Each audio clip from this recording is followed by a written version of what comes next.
உறவுகள் அனைவருக்கும் அன்பான வணக்கங்கள். நிலா என்னதான் பார்த்து பார்த்து எல்லாத்தையும் பத்திரமா எடுத்து வைங்கன்னு ஒன்றுக்கு 2 வாட்டி கேட்டாலும் கடைசி டைமில் ஆமாம் எல்லாத்தையும் எடுத்து வச்சாச்சு, ரிங் எங்கே வச்சுருக்கீங்க அப்படின்னு கேட்கும்போது இதோ நான் தான் வச்சுருக்கேன் அப்படின்னு சோழன் பேக்கெட்டில் தான் எடுத்து கொடுக்குறாரு. பேக்கெட்டில் தான் வைப்பாங்களா, ஏதாவது எடுக்கும்போது கீழே விழுந்துட்டா என்ன பண்ணுறது அப்படின்னு நிலா இங்கே சத்தம் போடுறாங்க.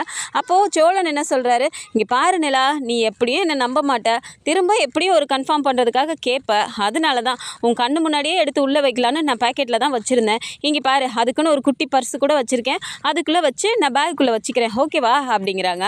எல்லாரும் மாற்றி மாற்றி என்னடா பத்திரமா வைக்க மாட்டியா, நிலா சொல்கிறத கேளுடா, உனக்கு கல்யாணம் ஆகிடுச்சுல, வா இன்னும் உனக்கு குறையவே மாட்டேங்குது அப்படிலாம் இங்கே சேரனும் வந்து சொல்லிட்டேன். என்னண்ணே, நான் என்ன மோதிரத்தை தொலைச்சிட்டு நிற்கிற மாதிரி எல்லாரும் என்ன ரவுண்டு கட்டி திட்டிகிட்டு இருக்கீங்க அப்படிங்கிறாங்க. அப்படி இல்லைடா, கல்யாணம் ஆகிடுச்சுல்ல, நிலா நல்லதுக்கு தானே சொல்லுது, நிலா சொல்கிறத கேளுடா அப்படின்னு சொல்லிட்டு சேரனும் வெளியே போயிடுறாரு. இங்கிட்டு பல்லவனும் போனோன்னே நிலா வந்துட்டு கிளம்புறதுக்கு இன்னும் கொஞ்சம் ஏதாவது இருக்குதான்னு பார்க்கலான்ட்டு அவங்களும் ரூமுக்குள்ளே போயிடுறாங்க. ஆனால் இங்கே என்ன தான் சொன்னாலும் சோழன் சாமி கும்பிட்டுட்டு அங்கேயே ரிங்கை வச்சுட்டு மறந்துட்டு கிளம்புற அவசரத்தில் எல்லாரும் கிளம்பி போக போகிறாங்க.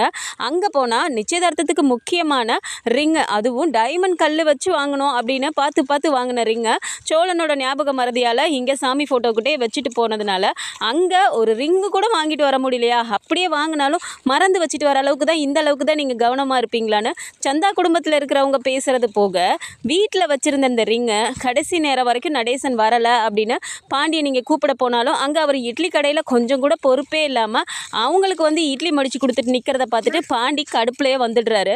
ஸோ இங்கே நடேசனையும் விட்டுட்டு போகிறாங்க. அப்படிங்கும்போது அந்த ரிங்கை சாமி ஃபோட்டோக்கிட்டே இருக்க போகுது, திரும்பி ரிட்டன் வந்து அதை எடுத்துக்கலாம், எடுத்து சந்தாக்கிட்டே கொடுத்துர்லாம் அப்படின்னு சொல்லிட்டு வந்து பார்த்தா கடைசியில் இங்கே ரிங்கும் இருக்க போகிறதில்ல. ஏன்னா நடேசன் அந்த ரிங்கை எடுத்துகிட்டு போய் செம்பருத்தி கிட்ட தான் கொடுக்க போகிறாரு. ஏன்னா இவருக்கு கொஞ்சம் கூட பொறுப்பே இல்லை, இப்படி தான் அவர் பண்ண போகிறாரு, இதை காணோன்னு சொல்லிட்டு நடேசன் கிட்ட கேட்டாலும் அவர் எந்த பதிலும் சொல்லாமல் எனக்கு தெரியாது அப்படின்னு சொல்ல போகிறாரு.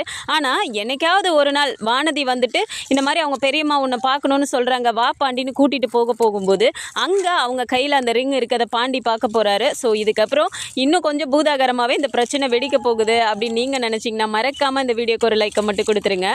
ஸோ சாமி ஃபோட்டோக்கு முன்னாடி போய் நின்றுட்டு சோழன் வந்துட்டு எல்லாத்துக்கும் நல்லா வேண்டிக்கிறாரு, சாமி தயவு செஞ்சு என் பொண்டாட்டி இதே மாதிரி இன்னும் பாசத்தோடு இன்னும் அதிக காதலோடு என் கூட இருக்கணும் அப்படிலாம் வேண்டிக்கிட்டு, நான் என் கூட பிறந்த அண்ணன், என் அண்ணன் தான் எனக்கு எல்லாமே, அண்ணன் வாழ்க்கையும் சந்தோஷமாக இருக்கணும்ல, இங்கே பாரு இந்த மோதிரம் தான் அவங்களுக்காக வாங்கி வச்சுருக்கேன், அதனால் இந்த மோதிரத்தை நல்லபடியாக அவங்க கையில் போட்டு விட்டுட்டு நிச்சயதார்த்தம் நல்லபடியாக முடியணும், கல்யாணமும் நல்லபடியாக முடியணும், கொஞ்சம் பார்த்து பண்ணி விடு சாமி, வந்த உடனே நான் உனக்கு சக்கரை பொங்கல்லாம் வச்சு அண்ணனை செய்ய சொல்லி சாமி கும்பிட்றோம் சரியா அப்படின்னு சொல்லிட்டு இங்கே சாமி கும்பிட்டுட்டு இருக்காரு.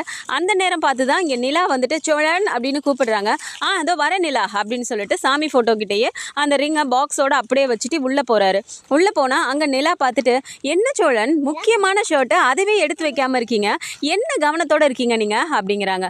ஐயோ நிலா, எல்லாத்தையும் எடுத்து வைக்க சொல்லி காலையிலேருந்து சொல்லிட்டு இருந்தியா, நான் அப்படியே எடுத்து வச்சதில் இதை மறந்துட்டேன் பாரு அப்படிங்கிறாங்க. என்ன மறந்தீங்க, எடுத்து வைங்க முதல்ல அப்படின்னு கத்துறாங்க.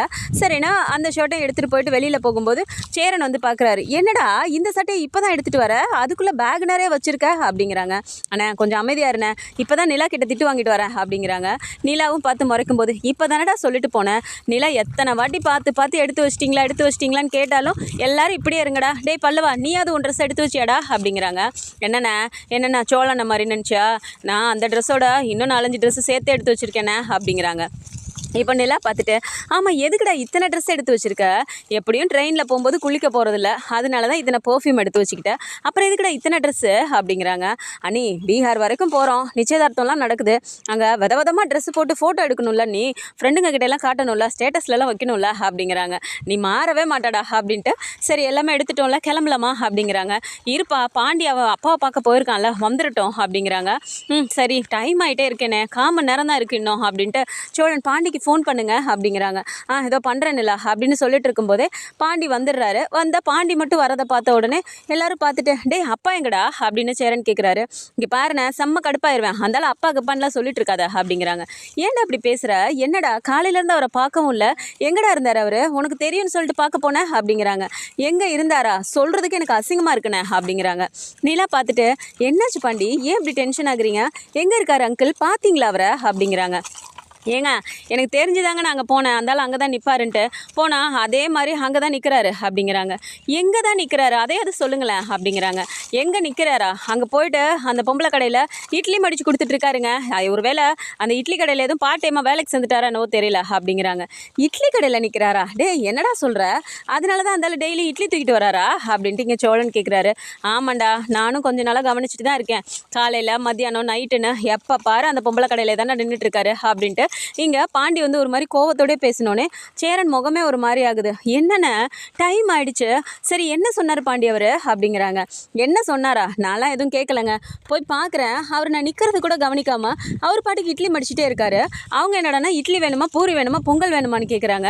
எனக்கு அப்படியே கடுப்பாயிருச்சு, நான் பாட்டு கிளம்பி வந்துட்டேன். நான் நிற்கிறது கூட அவர் கவனிக்காமல் இட்லி வரவங்களுக்கு மடித்து கொடுத்துட்டு பார்சல் கட்டிட்டு நிற்கிறாருங்க அப்படிங்கிறாங்க. அப்படின்னா நீங்கள் கூப்பிடவே இல்லையா அப்படிங்கிறாங்க. கூப்பிடணுமா, ஏன் அந்தளவுக்கு அறிவில்லை, நம்ம இப்போ கிளம்பணும்னு சொல்லியிருக்கோம்ல, சார் தெரிஞ்சிருந்து போய் அந்தாலும் அங்கே நிற்கிறாருன்னா என்னங்க அர்த்தம் அது அப்படின்னு சொல்லிட்டு பாண்டி கத்துறாரு.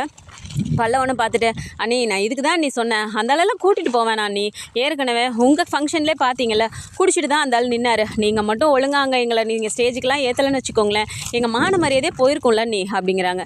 டேய் விடுடா, அதுக்காக நிச்சயதார்த்தம் நடத்தும் போது மாப்பிள்ளையோட அப்பா எங்கன்னு கேட்க மாட்டாங்களா அப்படிங்கிறாங்க. சேரனும் அப்படியே ஒரு மாதிரி பார்த்துட்டு இருக்கும்போது, இங்கே பாருண்ணே, இந்த ஆள் அங்கே வராமல் இருக்கிறது தான் நல்லது, உனக்கு ஒரு நல்லது நடக்கணும்னா அந்தாலும் இங்கேயே விட்டு போயிடலாம், கல்யாணத்துக்கு வேணால் வந்து பார்த்துக்கிட்டோம், வா நம்ம கிளம்பலாம் அப்படின்ட்டு எல்லாத்தையும் எடுத்து வச்சுட்டு வெளியில் வராங்க. அப்பயுமே சேரன் எட்டி எட்டி பார்த்துட்டு இருக்காரு. நிலா பார்த்துட்டு, என்னென்ன அங்கிள் வராங்களான்னு பார்க்குறீங்களா அப்படிங்கிறாங்க. ஆமாப்பா டைம் ஆகிடுச்சு, ஒரு வேளை எதுவும் வந்துட்டாருன்னா கூட்டிகிட்டு போகலான்னு தான் அப்படிங்கிறாங்க. வரவே இல்லைன்னு என்ன பண்ண சொல்கிறீங்க அப்படிங்கிறாங்க.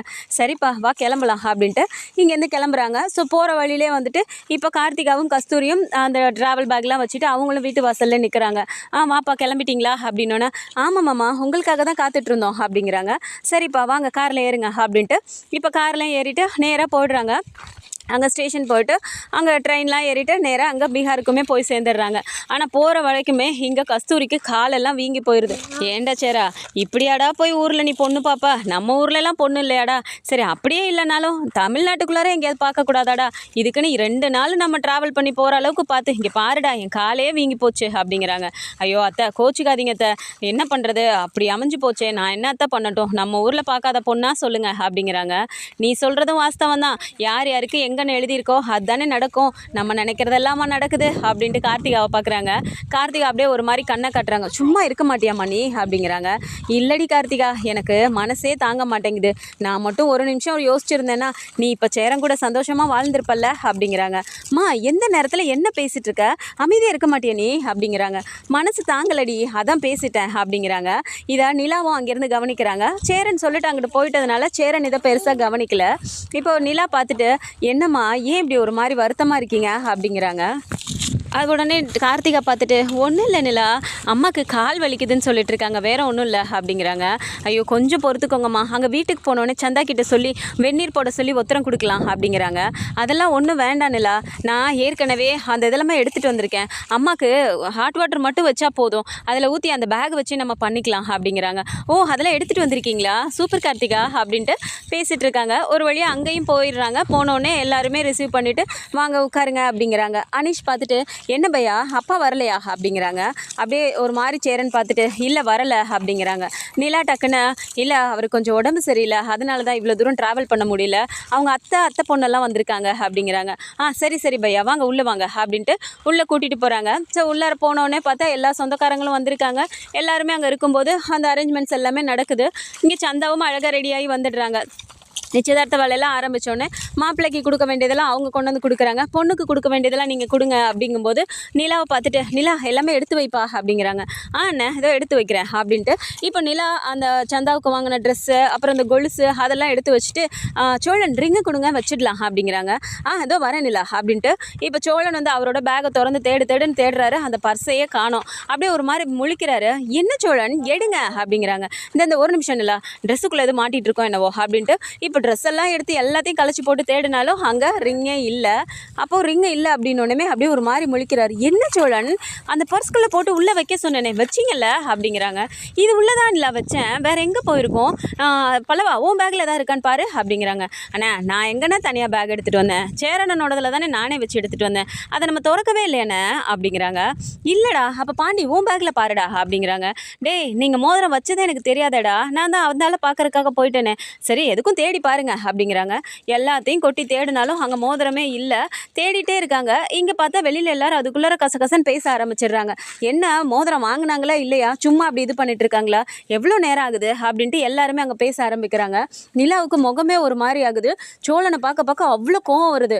இப்போ சேரனே பார்த்துட்டு டே என்னடா சோழா எடுத்து வச்சியா இல்லையாடா அப்படிங்கிறாங்க. அண்ணா இல்லைண்ணே நான் எடுத்து வச்சேண்ணே, நான் உங்கள்கிட்ட காட்டிட்டு தானே அந்த பர்சுக்குள்ளே வைக்கிறேன்னு சொன்னேன் அப்படின்றாங்க. நிலா சொல்கிறாங்க, இங்கே பாருங்கள் சோழன் செம்ம கடுப்பாகுது எனக்கு, நல்லா யோசிச்சு சொல்லுங்கள், பேக்குள்ளே வச்சிங்களா இல்லை வீட்டிலே வச்சுட்டு வந்துட்டிங்களா அப்படிங்கிறாங்க.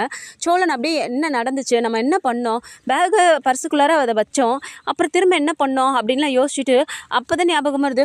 ஐயோ நிலா அண்ணா சாரிண்ணே, அங்கே நம்ம சாமி ஃபோட்டோ கிட்ட வச்சு உனக்கு நல்லபடியாக நிச்சயதார்த்தம்லாம் நடக்கணும்னு சக்கரை பொங்கல்லாம் வைக்கிறேன்னு வச்சு சாமி கும்பிட்டேனே, அந்த நேரம் பார்த்து நிலா கூப்பிட்டான்னு உள்ளே போனேன்னா மறந்து அங்கேயே வச்சுட்டு வந்துட்டேனே அப்படிங்கிறாங்க. அப்படியே அவ்வளோ கோவம் வருது. என்ன சோழன் கொஞ்சமாவது பொறுப்பு இருக்கா உங்களுக்கு அப்படின்ட்டு அவங்க பயங்கரமாக திட்டுறாங்க. சேரன் பார்த்துட்டு சரி விடுப்பா, அவன் மறந்து வச்சுட்டு வந்துட்டேங்கிறான், அங்கே தானேப்பா இருக்கோம், வீட்டில் தானே இருக்கோம், இப்போ என்ன நடக்கணுமோ அதை பார்க்கலாம்ப்பா அப்படிங்கிறாங்க. கஸ்தூரியும் வந்து பார்த்துட்டு என்னடா அங்கே எல்லோரும் ரெடி ஆகிட்டு நிற்கிறாங்க, நீங்கள் வருவீங்கன்னு பார்த்துட்டு இருக்காங்க, நீங்கள் என்னடானா இங்கே வந்து எல்லாம் கும்பலாக நின்று பேசிகிட்டு இருக்கீங்க, மோதிரம் வாங்கினீங்களா இல்லையா அப்படிங்கிறாங்க. இல்லைம்மா மோதிரம் நானும் சோழனும் தான் போய் வாங்கிட்டு வந்தோம், டைமண்ட் ரிங்கெல்லாம் வச்சு வாங்கினோமா அந்த ஸ்டோன் வச்சு அப்படிங்கிறாங்க. சரி வைரக்கல்லெல்லாம் வச்சு வாங்கினேங்கிறீங்க, அப்படின்னா எங்கே அது அப்படிங்கிறாங்க. கார்த்திகாவும் பார்த்துட்டு என்ன சின்னலா இருக்கா இல்லையா அப்படிங்கிறாங்க. அதை ஏன் கேட்குறீங்க கார்த்திகா, படித்து சொன்னேன் நான், அவரே வீட்டிலே மறந்து வச்சுட்டு வந்திருக்காரு அப்படிங்கிறாங்க. என்ன சோழன் அப்படிங்கிறாங்க. நான் என்ன பண்ணட்டும், நாங்கள் வச்சேன் ஏதோ மறந்துட்டேன், நான் சாரிண்ணே மன்னிச்சிருண்ணே, சாரி நிலா அப்படிங்கிறாங்க. கார்த்திகா பார்த்துட்டு ஐயோ ஏன் இப்போ என்ன பண்ணணுமோ அதை மட்டும் பாருங்கள், வீட்டில் வச்சா வீட்டில் தானே இருக்கோம், அதை திரும்ப கூட எடுத்துக்கலாம், இப்போதைக்கு என்ன பண்ணணுமோ பாருங்கள் அப்படிங்கிறாங்க. சரி நான் வேணா போய் இன்னொரு மோதிரம் வாங்கிட்டு வந்துடுவா அப்படிங்கிறாரு சோழன். அப்போ நிலா பார்த்துட்டு சோழன் நீங்கள் பேசவே பேசாதீங்க, சரியான கோவத்தில் இருக்கேன் அப்படிங்கிறாங்க. சேரனும் அப்படியே அங்கே நின்றுட்டு இருக்கும்போது ஹனீஷ் வந்து கேட்குறாரு, என்னாச்சு பையா அப்படிங்கிறாங்க. மோதிரத்தை மறந்து சோழன் வீட்டிலே வச்சுட்டு வந்துட்டானாண்டா அப்படிங்கிறாங்க. என்ன பையா கடைசி நேரத்தில் வந்து இப்படி சொல்லிட்டு இருக்கீங்க, அப்பா அம்மா கிட்ட என்ன பதில் சொல்கிறது நம்ம அப்படிங்கிறாங்க. சரி இங்கே பக்கத்தில் எங்கேயாவது கடை இருக்கா, நம்ம அங்கே போய் வாங்கிட்டு வந்துடலாமா அப்படிங்கிறாங்க.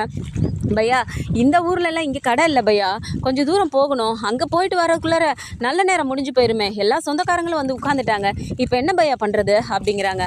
கார்த்திகா அப்போ டக்குன்னு பார்த்துட்டு மாமா ஒரு நிமிஷம் இருங்க மாமா அப்படின்ட்டு அவங்க கையில் இருந்த அந்த புது மோதிரத்தை கலட்டி இந்தாங்க மாமா இந்த போட்டு விட்டுட்டு இப்போ நிச்சயதார்த்தத்தை முடிங்க மாமா அப்படிங்கிறாங்க. கார்த்திகா அப்படியே சொன்ன உடனே அவங்க அம்மா பார்த்துட்டு கார்த்திகா என்னடி பண்ணிட்டு இருக்க, ஓ மோதிரத்தை கழட்டி கொடுக்குற அப்படிங்கிறாங்க. இப்போதைக்கு வேறு என்னம்மா பண்ணுறது, அவங்க முன்னாடி போயிட்டு நம்ம கொண்டு வரலன்னா அசிங்கமாக போயிடாதா அப்படின்ட்டு இந்தாங்க மாமா இதை போய் நீங்கள் சந்தாக்கு போட்டு விடுங்க அப்படிங்கிறாங்க. இல்லைப்பா கார்த்திகா அதெல்லாம் வேணாம் நீ போட்டுக்கோப்பா அப்படின்னு சேரன் சொல்கிறாரு. மாமா நான் சொல்கிறத கேளுங்க பிடிங்க அப்படிங்கிறாங்க. நிலாவும் ஒரு மாதிரி பார்த்துட்டு ஏன்னா வேணும் ஏன் மோதிரத்தை கழட்டி தரவா அப்படிங்கிறாங்க. இல்லைப்பா நிலா நீ போட்டுக்கோ, நான் வேணா கார்த்திகாவோடதை வாங்கிக்கிறேன் அப்படின்ட்டு கார்த்திகாவோட மோதிரத்தை வாங்கிட்டு இப்போ வெளியில் போயிடுறாங்க. வெளியில் போனால் நிச்சயதார்த்தமும் ஒரு வழியாக முடிஞ்சிடுது. சந்தா பார்த்துட்டு என்ன ஆச்சுன்னு கேட்குறாங்க. இந்த மாதிரி வீட்டில் மறந்து வச்சுட்டு வந்துட்டேன் அப்படின்னு சொன்ன உடனே ஏன்னா வேறு மோதிரத்தை போட்டு விட்றாங்க. சேரன் வந்து ஃபோட்டோ எடுத்து ஏற்கனவே அனுப்பிட்டாரு, இது வேறு மாதிரி இருக்குது அது வேறு மாதிரி இருக்குது அப்படிங்கும்போதே ஒரு மாதிரி யோசிச்சுட்டு ஏன் இது வேறு மாதிரி இருக்குன்னு கேட்குறாங்க. அப்போ தான் இந்த மாதிரி மறந்து வச்சுட்டு வந்துட்டான், இது இந்த மாதிரி திடீர்னு இப்படி மாற்றி பண்ணோம் அப்படிங்கிற மாதிரி சமாளிச்சிடுறாங்க. ஸோ அங்கே நிச்சயதார்த்தம்லாம் முடிச்சுட்டு வீட்டுக்கு வர வரைக்கும் சோழனுக்கு அப்படியே ஒரு மாதிரி கில்ட் ஃபீல் இருந்துக்கிட்டே இருக்குது. சாரிண்ணேன்னு சொல்லிக்கிட்டே தான் இருக்காரு. நிலா சுத்தமாக சோழன்கிட்ட பேசவே இல்லை. இப்போது மோதிரத்தை மறந்து வச்சுட்டு வந்த மாதிரி இன்னும் என்னென்ன பண்ண போகிறீங்களோ, முக்கியமானது அதுதான் தெரியும், தெரிஞ்சிருந்தே இப்படி மறந்து வச்சுட்டு வரீங்க, அது என்கிட்டயாவது கொடுத்துருக்கணும்ல அப்படின்ட்டு ஒரு மாதிரி மூஞ்சி தூக்கி வச்சுட்டே சண்டை போட்டுக்கிட்டே வராங்க. இப்போ சோழனுக்கு பக்குன்னு இருக்குது. போய் அப்படியே தனியாக அவர் நின்றுட்டு இருக்கும்போது பாண்டி போய் பேசுகிறாரு. என்னடா இப்படிடா இதை போய் மறந்துட்டு வந்த அப்படிங்கிறாங்க. என்னடா பண்ண சொல்கிற, நான் தெரிஞ்சே வச்சுட்டு வச்சுட்டு வந்தேனடா. நான் ஏதோ வேணும்னு பண்ண மாதிரி அண்ணனும் மூஞ்சி தூக்கிட்டு இருக்கு, நிலாவும் பேச மாட்டேங்கிறா அப்படிங்கிறாங்க. பின்ன நீ பண்ணது என்ன சாதாரணமான விஷயமா? அதுதான் முக்கியமானது. இப்போ கல்யாணமாக இருந்துருந்துச்சுன்னா அதுதான் தாலி மாதிரி. ஆனால் நீ அதையே மறந்து வச்சுட்டு வந்திருக்கியேடா. அப்புறம் கோவப்படாமல் என்ன பண்ணுவாங்க? நீயே யோசிச்சு பாரு. அவங்க சொன்ன உடனே அண்ணன் எவ்வளோ ஆசையாக பணத்தை கொண்டு வந்து கொடுத்துச்சு. அப்போது அது இப்போ முக்கியமான நேரத்தில் அதால் போட முடியலன்னா அப்புறம் அதுக்கு மட்டும் கோவம் வராதா அப்படிங்கிறாங்க. என்னடா பாண்டி நீயும் இப்படி பேசுகிற? வீட்டில் தாண்டா இருக்கோம், போனோடனே முதல்ல எடுக்கணும்டா அப்படிங்கிறாங்க. ஆமாம், வீட்டிலனா நீ எங்கே வச்சேன்னு சொன்ன அப்படிங்கிறாங்க. நம்ம சாமி படத்துக்கு முன்னாடி தாண்டா அப்படின்னோடனே டக்குன்னு பாண்டி, டேய் அந்தாலும் வீட்டில் தானே இருக்காரு அப்படிங்கிறாங்க. ஆமாண்டா, நம்ம தான் கூட்டிகிட்டு வரலையே, அந்தாலும் அங்கேயே தானே விட்டுட்டு வந்தோம் அப்படிங்கிறாங்க. போச்சுடா, முதல்ல நம்ம வீட்டில் போனோன்னே அந்த மோதிரம் இருக்கான்னு முதல்ல போய் பாரு. ஏன்னா அந்தாலும் வீட்டில் தான் இருக்காரு. நம்ம வீட்டில் இல்லைனாலே எது எங்கே இருக்குன்னு ஆறாயிரம் ஆள் அந்தாலும். இப்போ நம்ம வேற இத்தனை நாள் விட்டுட்டு வந்திருக்கோம், 6 நாள் பக்கம் ஆகுது. வீட்டில் முதல்ல மோதிரம் இருக்கணும்டா. நீ எந்த சாமியை கும்பிடுறியோ, உனக்கு எது இஷ்ட தெய்வமோ நல்லா கும்பிட்டுக்கோ, அங்கே மோதிரம் மட்டும் இல்லை அவ்வளோதாண்டா அப்படின்ட்டு இங்கே பாண்டியும் ஒரு மாதிரி சொல்லிடுறாரு. சரிடான்னு சொல்லிட்டு இவரும் பயந்துக்கிட்டே பக்குன்னு எப்படா வீட்டுக்கு போவோம், முதல்ல அந்த மோதிரத்தை எடுக்கணும்னு சொல்லிட்டு வேகமாக போய் பார்க்குறாரு. போய் பார்த்தா கரெக்டாக அதே மாதிரி அங்கே சாமி ஃபோட்டோ கிட்ட மோதிரமும் இல்லை, அந்த பாக்ஸும் இல்லை. அப்போவே ஒரு மாதிரி டென்ஷன் ஆகுது. இப்போது நிலா பார்த்துட்டு, இங்கே தானே வச்சேன், நீங்கள் எங்கே சோழன் அப்படிங்கிறாங்க. ஐயோ நிலா, சத்தியமாக நான் இங்கே தான் நிலா வச்சேன், கண்டிப்பாக இதை அந்த ஆள் தான் எடுத்துருக்கணும் அப்படிங்கிறாங்க. சோழன், நீங்கள் தப்பிக்கிறதுக்காக தேவையில்லாமல் அங்கிள் எல்லாம் மாட்டி விடாதீங்க அப்படிங்கிறாங்க. நிலா, நீ இப்போ கூட என்னை பற்றி புரிஞ்சுக்க மாட்டியா? அந்த ஆளுக்காக நீ பேசிகிட்டு இருக்க, நீ வேணா யோசிச்சுக்கிட்டே இரு, பார்த்துட்டே இரு, அந்த ஆள் தான் கண்டிப்பாக அந்த மோதிரத்தை எடுத்துருக்கணும் அப்படிங்கிறாங்க. அதே மாதிரி வருவார்னு பார்த்தா நைட்டு கடையெல்லாம் இட்லி கடையெல்லாம் எடுத்து வச்சதுக்கப்புறமா அவர் பாட்டுக்கு வராரு. வந்தால் இங்கே பார்த்துட்டு, என்னடா நிச்சயதார்த்தத்துக்குலாம் அப்படியே நான் விட்டு போயிட்டீங்க, நிச்சயதார்த்தம்லாம் நல்லபடியாக முடிஞ்சிருச்சா? அப்போ எல்லாமே எல்லா வேலையும் பார்த்துக்கிறீங்கள, நீங்கள் கல்யாணத்தை அப்படியே நடத்திக்கங்கடா அப்படிங்கிறாங்க. பாண்டி போய் பார்த்துட்டு, ஏன்னா அப்பா இல்லாமல் பண்ணுறோமா? நீ இருந்தும் இல்லாத மாதிரி தானேயா? நாங்கள் கிளம்பணும்னு சொல்லிட்டு ஒவ்வொன்றும் பண்ணிட்டு இருக்கும்போது நீ கரெக்ட் டைமுக்கு வந்தியா? அங்கே போய் நின்று இட்லி மடிச்சு கொடுத்துட்ருக்க, ஏன் அந்த கடையில் நான் பார்ட் டைமாக வேலைக்கு சேர்ந்துட்டியா அப்படிங்கிறாங்க. டே, நான் பார்ட் டைமாக சேர்றேன், ஃபுல் டைமாக சேர்றேன், அது ஏன் இஷ்டண்டா, நீ யாரா அதை கேட்குறக்கு அப்படிங்கிறாரு. நான் யாருன்னு கேட்குறீங்கள, அப்புறம் என்ன உங்களுக்கு எங்களுக்கும் என்ன சம்மந்தம் இருக்குது? அப்புறம் என்ன அப்பா இல்லாமல் பண்ணிட்டீங்களான்னு ஒரு கேள்வி வேற அப்படின்னு சொல்லிட்டு இங்கே பாண்டியும் கேட்டுட்டு இருக்கும்போது டக்குன்னு சோழன் வந்துட்டு, யோ இங்கே வச்சுருந்த மோதிரம் எங்க அப்படிங்கிறாங்க. மோதிரமா? யார்கிட்டடா கேட்குற? என்ன மோதிரம்? என்னை கேட்டு அங்கே வச்சிங்க, இல்லை என்னை கேட்டு வாங்கினீங்களா? எந்த மோதிரம்? எனக்கெல்லாம் தெரியாது அப்படிங்கிறாரு. ஆனால் கண்டிப்பாக நடேசன் அதோட அருமை என்னங்கிறது கூட தெரியாதவங்க கிட்ட கொண்டு போய் எடுத்துகிட்டு போய் கொடுக்க போகிறாரு. ஆனால் அது இவரே வாங்கி கொடுத்ததா நினச்சிட்டு அவங்களும் கையில் மாட்டிகிட்டு இருக்க போகிறாங்க. கண்டிப்பாக வானதி வந்துட்டு எங்கள் பெரியம்மா உன்னை பார்க்கணுன்னு சொன்னாங்க பாண்டி, வா அப்படின்னு சொல்லி கூட்டிகிட்டு போகும்போது தான் அந்த இட்லி கடையில் இருக்கவங்க தான் வானதியோட பெரியம்மாங்கிற விஷயம் தெரிய வரும்போதே இங்கே பாண்டிக்கு சரியான கோவம் வரப்போகுது. ஏன்னா ஏற்கனவே இருந்தாலும் இங்கே தானே நின்னாரு அப்படிங்கிற ஒரு கோவத்தில் இருக்காங்க. இதெல்லாம் தாண்டி கையில் மோதிரம் அங்கே அவங்க கையில் தான் இருக்குது அப்படிங்கிறத பார்த்த உடனே கண்டிப்பாக இதை நடேசன் தான் எடுத்தார் அப்படிங்கிறத கன்ஃபார்மே பண்ண போகிறாரு. அதுக்கப்புறம் கண்டிப்பாக வீட்டில் பயங்கர கலாட்டாவே நடந்து, அந்த பொம்பளைக்கு எதுக்கு என்னை கொண்டு போய் கொடுத்த, அதுவும் அண்ணன் அவன் பொண்டாட்டிக்காக வாங்கி வச்சதை நீ எப்படி எடுத்துகிட்டு போவோன்னு சொல்லி தெரிஞ்சு வீட்டில் சரியான பிரச்சனையே ஆக போகுது. ஸோ இந்த மாதிரியான கதைக்களம் வந்தால் நல்லா இருக்கும்னு நினச்சிங்கன்னா மறக்காம நம்மளோட சேனலை சப்ஸ்கிரைப் பண்ணிக்கோங்க. அண்ட் வீடியோ பிடிச்சிருக்கு அப்படின்னா சின்னதை லைக்கை மட்டும் கொடுத்துருங்க. தேங்க்ஸ் ஃபார் வாட்சிங்.